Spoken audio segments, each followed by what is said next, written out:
जैसे पहले ठीक है मसला सारा पहले ब्रेन का था। अगर डाइट को मुकम्मल कंट्रोलेशन करेंगे ठीक है, नहीं करेंगे दवाई पर टाइम और पैसे खराब करने का कोई फ़ायदा नहीं। पहले क्लियर सर बता रहा हूँ। ठीक है जी, सिगरेट भी करवानी चाहिए बहुत ज़्यादा सिगरेट में मेरे वो डंडा अंदर जी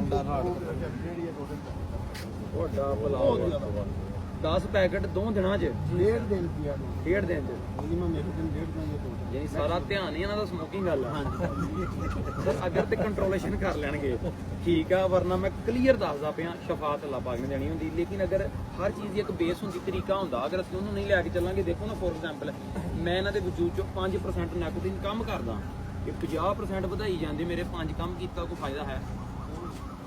अगर तो डाइट ते कंट्रोलेशन कर लेंगे ठीक है, नहीं कर सकते फिर अपना टाइम और अपने पैसे खराब करने वाली गल पहलों क्लीयर मैं दसदा पिया। वो फिर अपनी खुशियां करने तो करिए कोई मसला नहीं।